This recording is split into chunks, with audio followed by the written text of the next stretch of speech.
What is going on, everybody? It's Alex and Jary here, and today we're going to talk about successful people and their habits. And I have somebody very gorgeous right next to me. Hi. Hello, Who are you? Jari. You're dressed Again. very professionally today. My outfit is always an Under Armour shirt, and you always wear like the fancy stuff. Okay, so what did we say we're going to talk about today?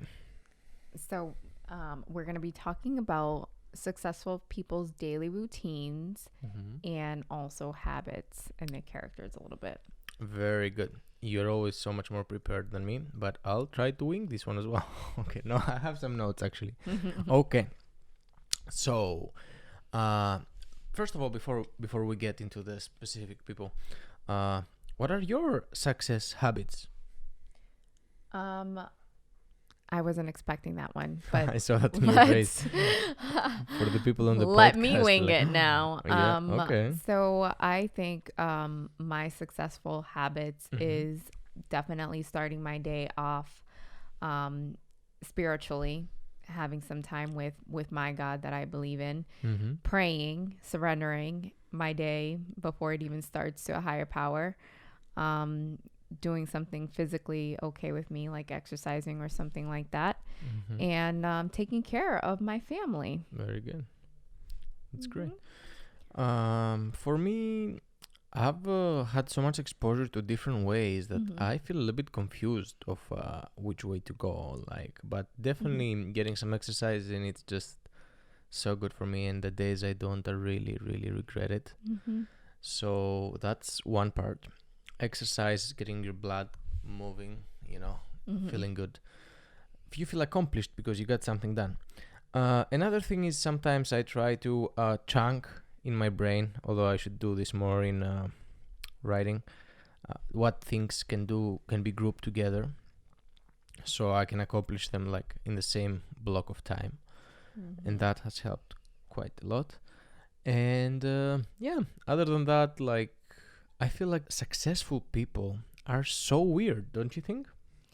Yeah, they are dumb, and we'll talk about that a little bit later. I don't think that they're weird. I think that they're unique in their own way. They're definitely unique. I think they couldn't care less what me and you and everybody else thinks, but I admire that. Yeah, that is actually a very, very interesting thing that if you're gonna get used to, you do great in life. Okay, so I'll start, and let me start with one of my favorite guys. He has made me a lot of money in the stock market this year, and he's none other than Mr. Elon Musk. He's the guy that created Tesla. So his backstory, I don't know if you know, he started PayPal, and then he sold PayPal, and then he put his money into two companies, SpaceX, which is meant to colonize Mars, or they try to get there, whatever, and Tesla. And he does other stuff on the side too, but he's a very interesting case, and he's definitely one of the hardest workers in the whole California place where everything happens, especially things that have to do with technology. So yeah, this guy, he's insane. Other than the fact that he's weird in ways, he's a very hard worker. Like sometimes he works 100 hours a week. This is crazy. And his work ethic is unparalleled. At some point he was sleeping in his factory because he didn't want to waste time commuting. And unbelievable. He's a billionaire now. He surpassed Bill Gates recently in wealth. And he has these crazy habits. Anyway, so let's look at them one by one. Okay, so first of all, Elon Musk, he's scheduling his day in 5-minute slots. So whatever meetings he would do, he doesn't do them in 45 minutes like most people. He has a 5-minute meeting with somebody. And can you imagine how that would be? No. And it says, the article from Business Insider that I pulled up, it says that sometimes he's doing other things at the same time. Imagine being this guy's wife. He just doesn't give you any attention. So yeah, he scheduled his days in 5-minute slot windows doing his meetings. He rarely has time for breakfast, it says here. Maybe I should have started with this one since it's the first thing. And it says that occasionally, when he has time for breakfast, he grabs a coffee and an omelette. He averages about 6 hours of sleep, and he wakes up at 7. And he says that the only habit, and it says here, the article says word by word, he once wrote on Reddit that it had the greater positive impact on him than any of the other habits is showering. Very interesting. Yeah, you gotta shower. Yes. So yeah, it says that that's what maybe resets him. So he definitely showers. Like he passes on sleep and breakfast, but he showers. So thumbs up, Elon. Yeah. Okay. So yeah, that is one of his habits that puts him in the right mood. And then he splits his time between the two companies, and then he does other stuff on the side. And let me see if I can find anything else on this article that it's gonna be super weird. Like I said, he was sleeping in his factory at some point. Oh, here is another big one. Now imagine having a family. He has 5 young sons, and I think he's expecting a new one with a new wife or girlfriend. I don't know if they're married yet. It says, right, that while he's with the kids, he's always on his phone multitasking, sending emails. And quote, he says, "If I didn't do that, I wouldn't be able to get my job done." What do you think about that? What if I was like that all day? I don't agree with it. Obviously, he's very successful, so he's doing something right in one area. I don't know about the other areas. Okay, yeah. And actually, that's a trait for most people. Like, it's really hard to find somebody that has it all together. Like, some people, they do very good in financially, and then they're like slipping away in other areas of their life, or family-wise, or body-wise. Thomas Edison, who we'll be talking about in a little bit, was exactly like that too. Like, he gave no time to his family, but he was always working. Very interesting stuff. Okay, so, and he's multitasking. Like, he has a trait about sleeping in his offices and stuff. And the last thing is, he rarely eats throughout the day, he says, and he tries to cram in as much food as possible at night on the last meeting of the day. And he says, "I eat way more than I should," and that's something that happens when you are starving all day. You want to eat the walls and the cabinets, and you get very hungry. Yeah. So yeah, and I mean, very interesting. He's going to Mars with his habits, so maybe we should take more showers. Okay. So who's next for you? So for me, we'll be talking about Oprah Winfrey next. She's a talk show host and an entrepreneur. Her net worth is $2.6 billion as of January 20th this year. So her daily routine. Billion, huh? Yeah. Wow. I know. That's good money. Yeah. So she wakes up around 7:10, and she immediately likes to surround herself with nature. And if you guys ever seen her Promised Land mansion, she's surrounded by a lot of nature. A Promised Land mansion. Yes, and I love it. She calls it her Promised Land. She then at 8 o'clock she brushes her teeth. She walks her dogs. She drinks coffee, and then she brings she pulls out a card, an inspirational card, in the morning that inspires her. Like, one said that wealth is not measured by dollars and cents, but by the love we make, the laughter we enjoy, the meals we share, the dreams we experience, and the hope we create. At 8:30, she does her spiritual exercises, and she does them every day, which in her case, she's a Sufis, S-U-F-I-S. It's a Middle Eastern spirituality thing that believes all paths lead to God, and that all religions are one, pointing to the same North Star. At 9 o'clock, she exercises. At 10:30, she spends time in her garden. And at 12:30, she has her lunch, mainly in her garden, which is nice. I'm tempted to say very easy for you to do when you're a billionaire, but because I've heard about Oprah's story, she's been through a lot. Yeah, and I'll come back to that too, because she actually says something about that in this article. So it has nothing to do with money. It's just how she structures her day. Yep. At 1:30, she starts taking care of business, things like wire transfers, checks, and stuff, and she personally handles all of that. She says, coming from being poor, she likes to always see what's in her account, how her money's moving. Always know where your money goes, guys. Yeah. She likes to finish up that stuff in about 2 hours, and then at 3:30 she likes to read books and poetry. I love her life. At 6 o'clock she has dinner. At 9:30 she takes a bath every day with like essential oils or body oils, I mean, and she ends her day around 9:30. Wow. And going back to what you just said, well, that's easy, because she's Oprah. And she says I know what people will say. Well, Oprah, if I were you, I'd have a perfect day too.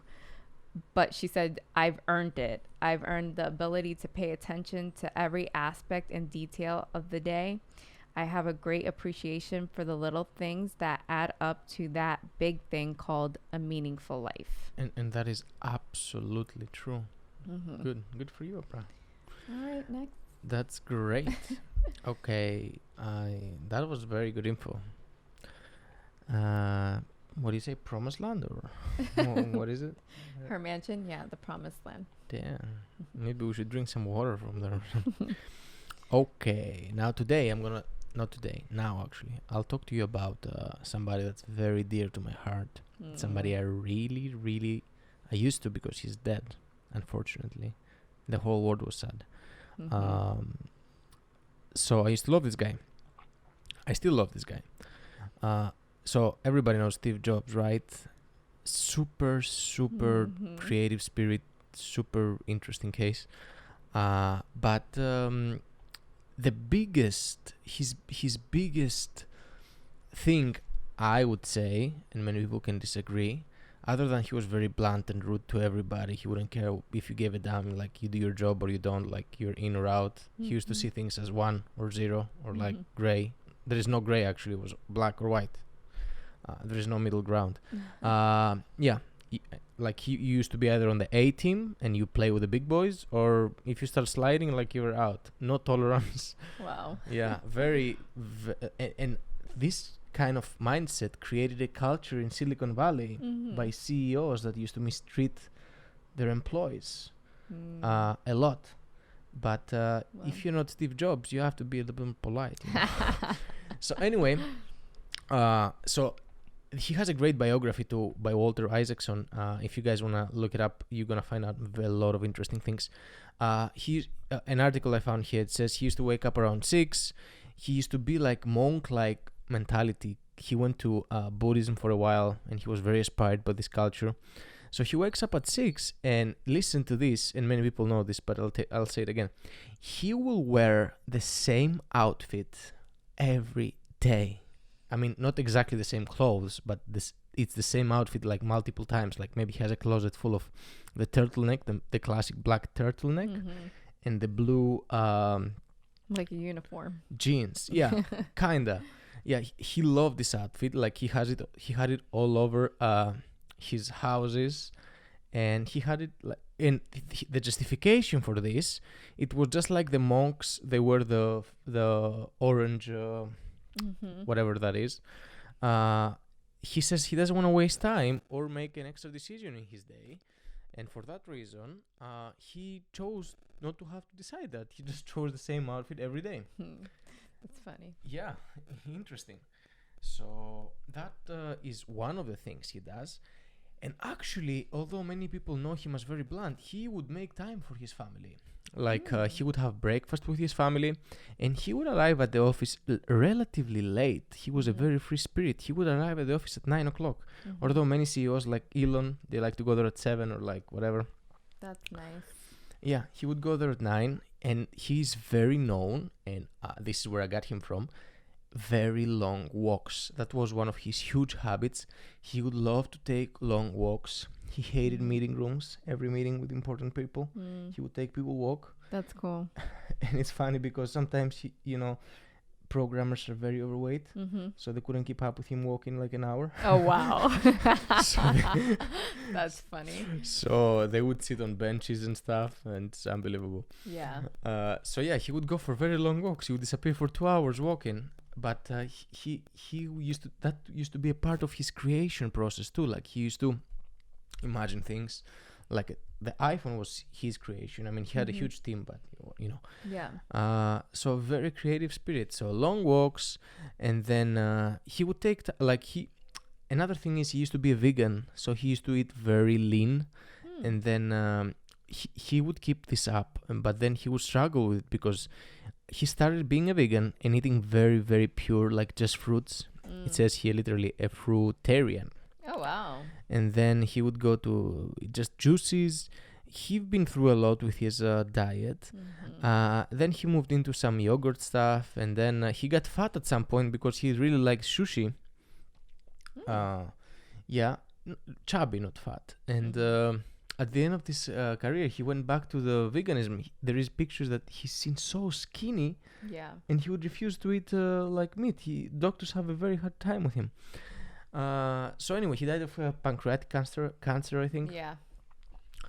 So then he would visit the labs, it says here. Then he would do meetings and phone calls, and then he would go back in his family around 5:30. So he would run $1 billion empire within like, I don't know, 7-8 hours. That's cool. And I think it goes back to the no tolerance for BS. Like you're either in, you do your job, bye, or you're not. True. So he would do that, and then actually this is a part that you will love.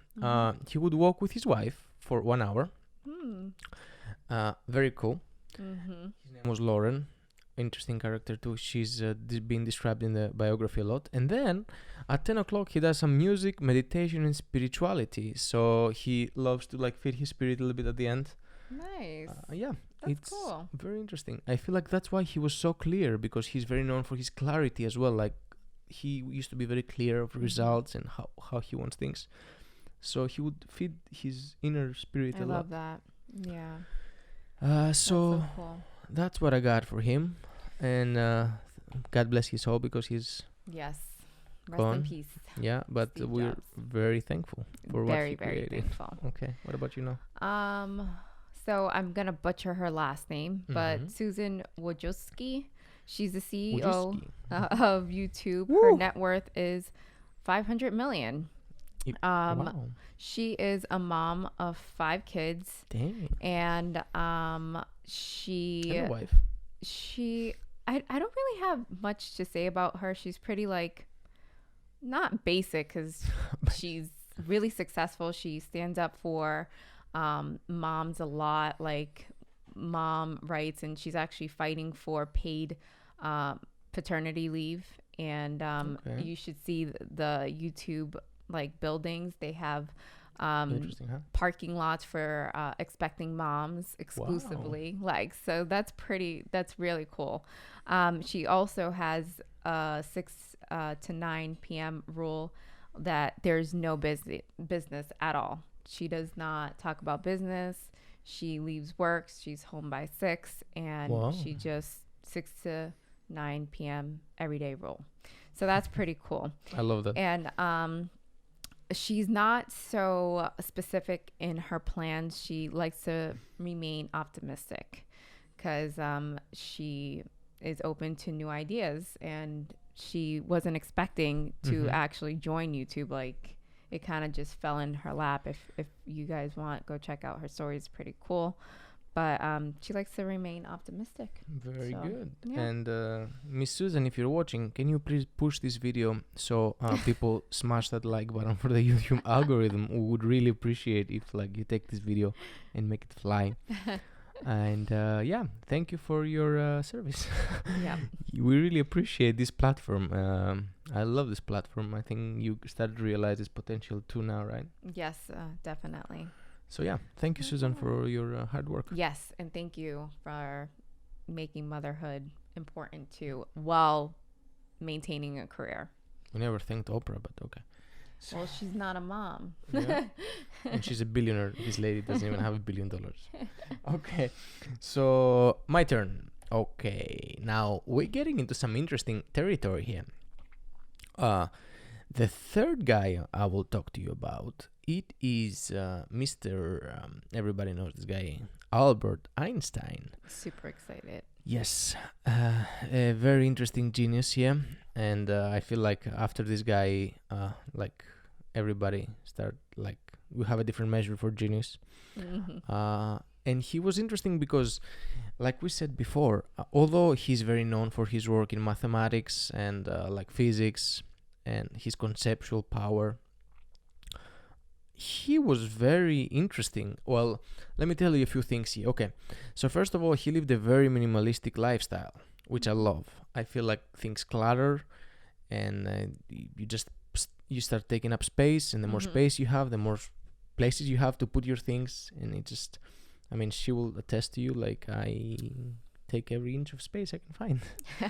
So I really appreciate the fact that somebody can live a minimalistic lifestyle like this. And okay, so he says he had a daily ritual and schedule that he would stick to it no matter what. And every day he would ask a very important question: what is his most important work? And he would start working on whatever is his most important work. So that is a very right way to go about it, because I mean, you have 1,000 things, but what is the most important to you? This is what you should focus on more, right? You agree? Yeah. So, okay, like I said, he used to live a very minimalistic lifestyle. Like, he wanted to own fewer things, and he really liked to own quality things. And that was the case for Steve Jobs too. He really appreciated good engineering, something well built, something strongly built. And I'm of this like part of thinking too. Like, I love things that they are very thought of. I appreciate small stickers or gestures or yeah, you do. like, it's just the extra few hours or minutes somebody spent on something that it didn't have to be there, but it's there. I feel like it's a great gesture that for people like me, we appreciate it. Okay, so let's see some more specifics here. Okay. He would eat breakfast. He used to prefer to walk to work rather than drive. He used to love tea. He used to love naps. And then after he napped, he used to go back to work. And then dinner. Very basic it sounds. Yeah. But at least he takes a time for a nap. Yeah. Okay. And let me see what else. Oh, and he used to love to follow this kind of technique. And this used to be very popular maybe a couple of years ago. It's called the Pomodoro technique. Now, what this is, usually you work for 20 or 25 minutes, then you take a small break to recharge and then maybe stretch, and then you go back to work. So you work in 25-minute increments. And yeah, many people, they really do it now, but he used to do it like 1915. This is more than 100 years ago. Yeah. So that's how he worked for 25 minutes and then took a break. Yeah, usually it's about a 5-minute break. Oh, wow. And then you go back to work. So this way he would keep his mind fresh, it says here. So that's... I love that. Yeah, it's unrealistic for most he jobs. didn't have Instagram and stuff. But so another thing Albert Einstein used to do, and that was the last thing I could find here, he used to believe that if you declutter your office and you declutter your life, then you would free mental space as well. Because I'm so for that. I don't know how I feel about that, but he's a genius. So yeah, decluttering his mental space decluttering his physical space would declutter his mental space as well. So yeah, I mean, he accomplished a lot. So great guy. Nice. Anyway, so who do you have next? I enjoyed learning this next lady very much. And her name is Sheryl Sandberg, and she's COO of Facebook, and her net worth is $1.8 billion. And I really liked her story. If you guys don't know anything about her, go search her up. She also has a book out that I want to read eventually. But she wakes up at 5:30. She drives her kids to school. She's at Facebook at 7 o'clock. And her main priority is efficiency. She likes to keep track of her appointments, her meetings, and things that she needs to do in a spiral bound notebook. And she keeps a to-do list by her at all times. Regardless of what's happening at work, she leaves the office at 5:30 to have dinner with her family. Damn, them ladies care more about the family, huh? I love that they can juggle it all. You know, I really do. It inspires me because I'm a mom too. So I love that. And also, she lost her husband too. So I think it means a lot to her for her family. Anyways, so she usually gets into a TV show or reads a book after dinner. She's in bed by 9:30. She mentions not getting enough sleep when she was younger, so she makes sure she gets enough sleep while she's older. So what time does she sleep now? 9:30, you said? Yeah. Also, just because she inspired me so much, she has 10 great tips for success. Ooh. And it's 1, have impact. Somewhere you want to change, have impact in it. Wow. Number 2, think big. Somewhere you want to accomplish that you think is impossible, think big and go for it. Number 3, go for growth. Somewhere or something people thought was insignificant, try to find somewhere where it can grow, not something that's already established. Yes. Find places where you can help be a part of making it grow. Number 4, communicate authentically. Sorry. There's no truth. She says there's only my truth, your truth, and the truth of some other person, you know. So just be okay with other people having different beliefs and believing in your beliefs at the same time. She said number 5, hire big, not famous, but like wise help, a lot of wise help. Number 6, don't just talk, really listen. Number 7, take responsibility. Number 8, measure results, not FaceTime. Number 9, find something you really believe in. And number 10, she said, careers are not ladders, but jungle gyms. That's like, so it's not one straight path up. Yep. It's left, right, you know, ups, downs, until you get to where you really want to be. So I thought that was really interesting. Yeah, I really appreciate that too, because being COO is like the worst job in the world, I think.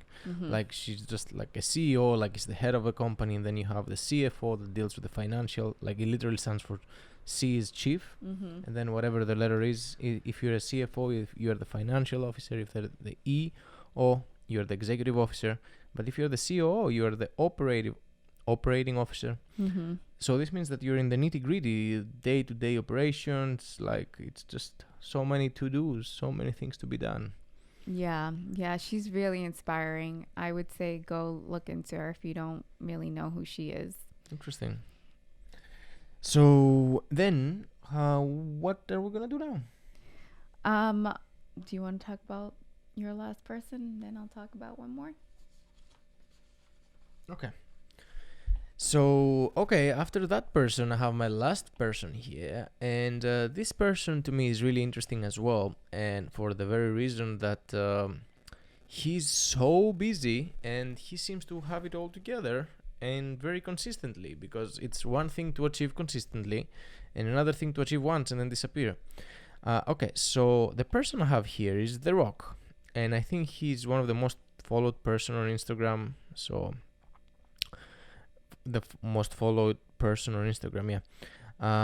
So this year, this guy has launched his tequila brand, which we tried, and it's really good. Maybe we should, you know what? We should do a taste test at some point on this one, like with some other kind of launch product, maybe with his another tequila, and then shout him out. So anyway, he did so many things. Today, this year, actually last year, he did Hobbs and Shaw, he did Jumanji, he launched his tequila. He created a partnership with Under Armour. Other than his shirts, like a product was headphones or something, I think. And then he co-produced the HBO's series Bowler and the NBC's Titans game, all in 1 year. This is crazy. It's unbelievable. So this guy's routine, right? He says, he wakes up in the morning right before the sun gets up, and he's willing to sacrifice sleep just to get 2 hours alone for himself. And the way he expresses himself is at the gym. We can all see. Okay, The Rock. But he's consuming 6,000 calories a day. Anyway, that is really interesting to me. And for somebody his size, it should be so hard to get up. Like, he would need so much rest. It really amazes me how he could get himself out of bed in the morning so early. It's just unbelievable. Doing so many things, his mind should be all over the place. And because I follow him on Instagram, do you follow him too or no? No. Good.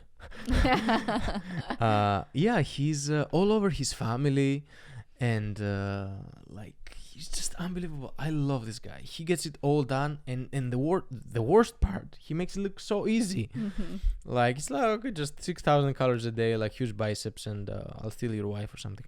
Anyway, but okay, listen to these guys, right?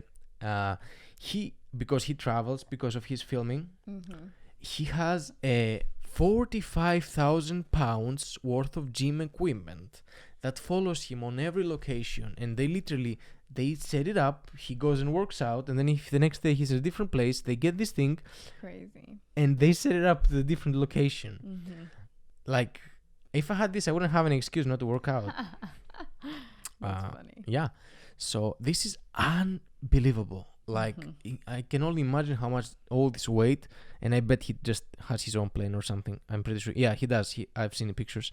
He has his own jet, but just the extra weight and the people, like, he just you have to hire a crew just to set this up and take it apart. Like, imagine the crew, like, where are we going tomorrow? Like, so yeah, very interesting. I love this, and it's to show you that, I mean, thinking outside the box, like, that's a ritual for him, that he won't sacrifice no matter what he is, and he found a way. Nice. It's amazing. Okay, so he does this thing, and like I said, he tries to wake up around 5 o'clock in the morning before the sun, and then he just he's all work, and he says he tries to work as much as he can in one day, and then he wants to leave it all in his business ventures. So he just, every ounce of energy he has, he wants to put in his work. He does 6 meals a day. Another thing is, and he mentioned this in some motivational speeches too, he said that the way he finds clarity on what he wants to do is to remember the tough times of his life, and to keep this at the back of his brain at all times, to remember the suffering and the hardships he's been through. And this helps him put his A game on every day and put things back in perspective. And I mean, there is no clear net worth for this guy. Everybody says something different, but I bet you he's a billionaire. So many things he does. And he loves his cheat meals as well. I'm so jealous. Every Sunday it's his leg day, and he does a huge cheat meal, like 3,000 calories in a meal, waffles or whatever, ice cream. Very, very interesting case. So that's all I could find out about The Rock. So what else do you have? And talk about so many people who inspire us and different daily routines in their own, like we said at the beginning of the podcast, their own unique characteristics, their own little thing that they do to help them be them. Like I did research on Thomas Edison, who invented the first light bulb and invented so much other stuff, like the kinetoscope, the video camera, and a what phonogram. What is a kinetoscope? It's like the spiral video camera thing. Oh, like a manual camera? The first invented one, though, like the old school. And then Alexander Graham Bell, the man who invented the phone, and also was a part of like constructing how an airplane would be, the first airplane ever, and he just did so much more. But I guess I will end with P.T. Barnum. And this isn't about his schedule. This is more about, I guess, them knowing who they are and believing in something and still working towards it regardless on what anybody else says. So P.T. Barnum is the guy who invented the circus in a way. And if you haven't seen The Greatest Showman, oh man, we love this movie. Rent it right now, because in a sense, it describes his life and who he was. I love this And movie. Hugh Jackman. Yeah, definitely go see it. Alex is the one who put me onto the movie. I did see the documentary about the circus on Netflix, but as soon as I started watching The Greatest Showman, I'm like, is this based on a true story? And lo and behold, it was. Yeah, I love this movie. I love it. And he recruited different characters that was weird and different from other people, and he put an amazing show on, and he saw something that nobody else saw. And I'm sure him, Thomas Edison, Alexander Graham Bell, they all had, the naysayers that would say, what are you doing? That doesn't make sense. Like, stop trying to invent or invest in what you're doing, because it makes no sense. And you're just wasting your time, and you're weird. And you're nobody. But they pushed through that. And you remember all these people because they did extraordinary things that nobody else saw but them. That's so true. I see you have a quote here on your note. It says, no one made a difference by being like everyone else. And that's so true. And what you're saying, I mean, it's just, I cannot stress enough how important that is. That there is always this noise, and I call it noise because, like, if you crumble it all together and you get it, all these people that you'll find out, and you'll pour your heart out, explain your dream and how many times you tried, and they just scoff at it and they laugh at it. And like, it's pointless to even start talking. You waste your time. And there is a quote that I remember now. It says, the difference from somebody that being a failure and somebody that being a success is trying one more time. You never know. You never know when your breakthrough is gonna be. Why? It's just like somebody that there is a meme that somebody is digging and he's like this close into finding the diamonds, and all it took is just like a couple more things to sway his axe to get to the diamonds, and he just walks away. And then the next picture is just somebody that dug all the way until the end and never gave up, and he got rewarded. So like, I mean, I'm telling you, like, you cannot give up on your dreams just because somebody has an opinion of why you shouldn't do it. Like, right. Yeah, stay true to who you are. And I guess the biggest thing too is the reason why I bring up these old legendary people up in history is because now we talk about them right now, like, and learn from them, later. Amazed. At the moment it seems weird, and they have to deal with the people making fun of them and downing them and stuff. And little did they know at the time, people were gonna be talking about them, and they'll be written in history books. So I love stuff like this. It really is amazing. Just like the guy, what was his name, Copernicus or somebody like this, that was saying that the Earth is round, and did they kill him or like they put him in jail? It's just crazy. If you are meant to do something great and you see far, far more ahead than other people, because people cannot understand it, they just try to put it down. It's just great. Like, if you can support somebody that seems to be doing his job instead of criticizing him, I think we all should do this more. Yeah. Because we get really mad, when somebody criticizes our dream. But our approach, when somebody else experiences their dream, usually it's to scoff it off as well. Yeah, but even if you do experience, because I don't think that's gonna go away anytime soon, because it's sad but true, but that's just reality. Somebody always has something negative to say.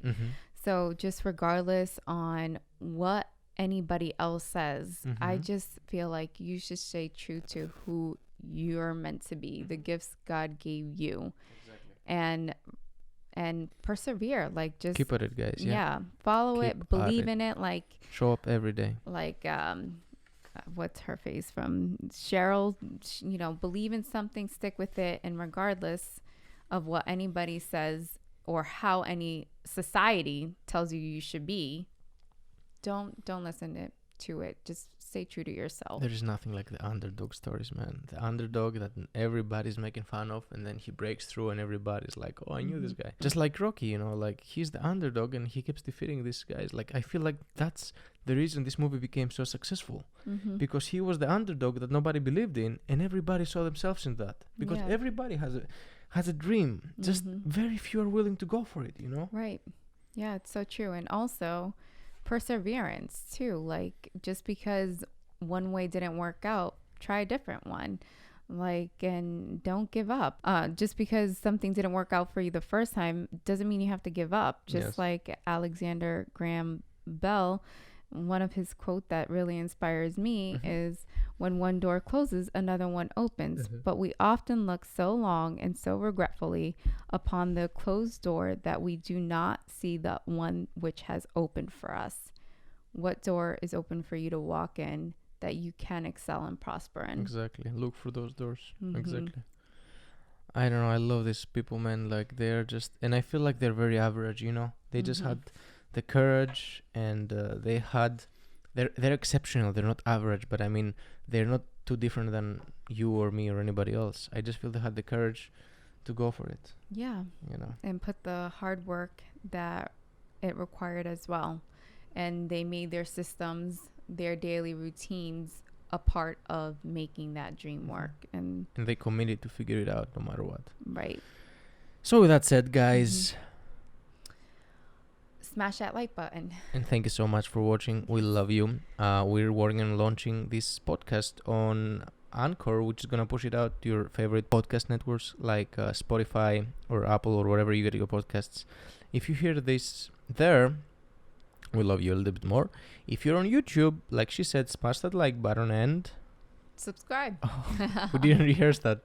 And we love you so much. Let us know in the comments what you want to talk about. If you have any questions, we can read them and answer them live on one of the future podcasts. We love you so much. Thank you so much for watching, and we'll catch you guys on the next one. We'll catch you on the next one. Bye.